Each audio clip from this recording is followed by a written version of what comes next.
451।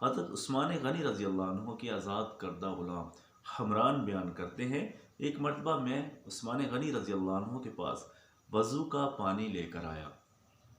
آپ رضی اللہ عنہ نے اس سے وضو کیا اور پھر فرمایا، لوگ نبی اکرم صلی اللہ علیہ وآلہ وسلم کے بارے میں کے حوالے سے ایسی باتیں بیان کر دیتے ہیں جن کی حقیقت سے میں واقف نہیں ہوں، تاہم میں نے نبی اکرم صلی اللہ علیہ وآلہ وسلم کو اسی طرح وضو کرتے دیکھا ہے جیسے میں نے ابھی وضو کیا ہے۔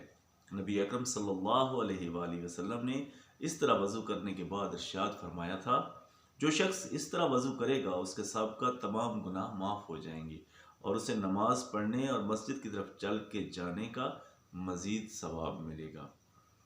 امام مسلم فرماتے ہیں، ایک روایت میں حمران کے یہ الفاظ ہیں، میں حضرت عثمان رضی اللہ عنہ کی خدمت میں حاضر ہوا، آپ نے وضو کیا، اس کے بعد سابقہ روایت کے الفاظ ہیں۔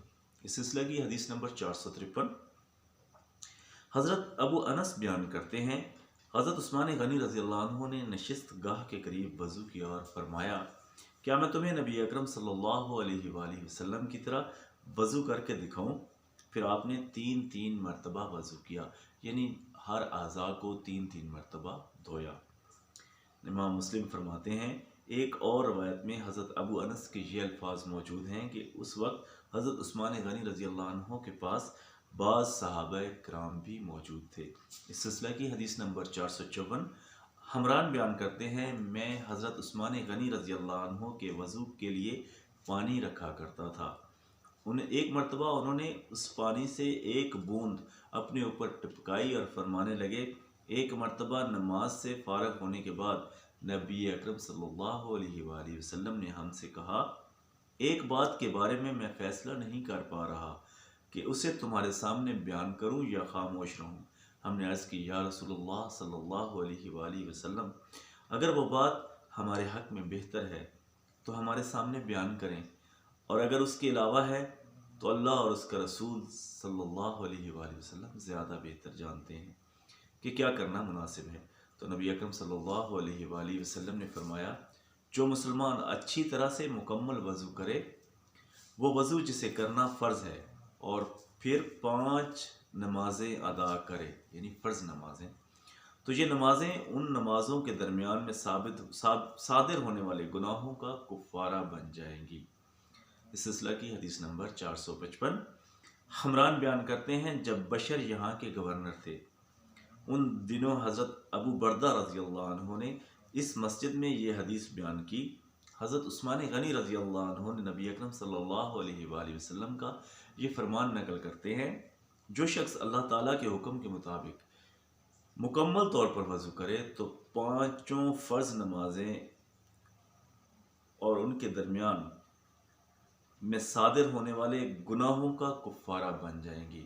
یعنی 5 فرض نمازیں جو اس نے ادا کی ہیں، ان فرض نمازوں کے درمیان اگر کسی شخص کے کوئی گناہ صادر ہو گیا ہے تو وہ 5 نمازیں اس کی فرض نمازوں کی وجہ سے ان گناہوں کا کفارہ بن جائیں گی۔ امام مسلم رحمہ اللہ فرماتے ہیں، یہ الفاظ ابن معاذ نامی راوی کی روایت کے ہیں۔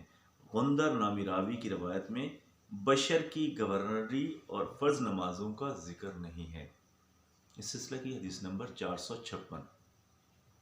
حضرت عثمان رضی اللہ عنہ کے آزاد کردہ غلام حمران بیان کرتے ہیں، ایک مرتبہ حضرت عثمان غنی رضی اللہ عنہ نے خوب اچھی طرح سے وضو کیا اور پھر ارشاد فرمایا، ایک مرتبہ میں نے نبی اکرم صلی اللہ علیہ وآلہ وسلم کو دیکھا کہ آپ صلی اللہ علیہ وآلہ وسلم نے خوب اہتمام سے وضو کیا، اور پھر فرمایا، جو شخص اس طرح وضو کرنے کے بعد صرف نماز پڑھنے کے لیے مسجد کی طرف جائے تو اس کے سابقہ تمام گناہ بخش دیے جاتے ہیں۔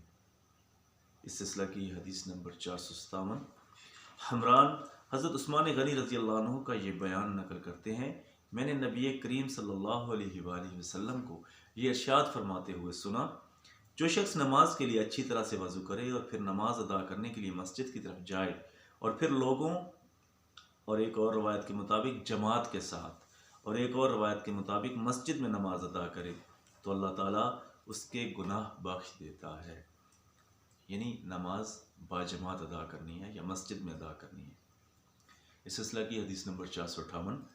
حضرت ابو ہریرہ رضی اللہ عنہ نبی کریم صلی اللہ علیہ وآلہ وسلم کا یہ فرمان نقل کرتے ہیں، 5 نمازیں ایک دوسرے کے درمیانی وقت میں، یعنی ایک دوسرے کے درمیانی وقت میں، ایک جمعہ دوسرے جمعہ تک، یعنی درمیان میں صادر ہونے والے تمام گناہوں کا کفارہ ہوتے ہیں، تاہم کبیرہ گناہ اس میں شامل نہیں ہیں۔ یہاں پر سمجھنے کی بات یہ ہے کہ ہر 5 نمازوں میں جو وقفہ ہے اس دوران اگر کوئی گناہ صادر ہوتے ہیں تو 5 نمازوں سے ان کے گناہ بخشے جاتے ہیں، اور ایک جمعہ سے لے کر دوسرے جمعہ کے درمیان، کیونکہ انسان خطا کا پتلا ہے اور اس سے غلطیاں ہوتی رہتی ہیں، تو وہ ان کی گناہوں کا کفارہ بن جاتا ہے، سوائے کبیرہ گناہوں کے۔ کبیرہ گناہ صرف اور صرف معافی سے معاف ہوتے ہیں۔ اللہ پاک ہمیں کو کبیرہ گناہوں سے محفوظ فرمائے۔ اس سلسلہ کی حدیث نمبر 459۔ حضرت ابو ہریرہ رضی اللہ عنہ نبی اکرم صلی اللہ علیہ وآلہ وسلم کا یہ فرمان نقل کرتے ہیں، 5 نمازیں اور ایک جمعہ دوسرے جمعہ تک درمیان میں صادر ہونے والے تمام صغیرہ گناہوں کا کفارہ ہوتے ہیں۔ اس سلسلہ کی حدیث نمبر 460۔ حضرت ابو ہریرہ رضی اللہ عنہ روایت کرتے ہیں، نبی اکرم صلی اللہ علیہ وآلہ وسلم نے ارشاد فرمایا ہے، 5 نمازیں ایک جمعہ دوسرے جمعہ تک اور ایک رمضان دوسرے رمضان تک درمیان میں صادر ہونے والے تمام صغیرہ گناہوں کا کفارہ ہوتے ہیں، لیکن اس وقت جب انسان کبیرہ گناہ کرنے سے گریز کرے۔ الحمدللہ ثم الحمدللہ، نبی محترم صلی اللہ علیہ وآلہ وسلم اور اللہ رب العزت ہمیں بخشنے کے کیسے آسان طریقے نوازتے ہیں۔ یہاں پر اس باب کی تکمیل ہوئی۔ اللہ پاک ہمیں سمجھنے اور عمل کرنے کی توفیق عطا فرمائے۔ جزاک اللہ خیرا و احسن الجزا۔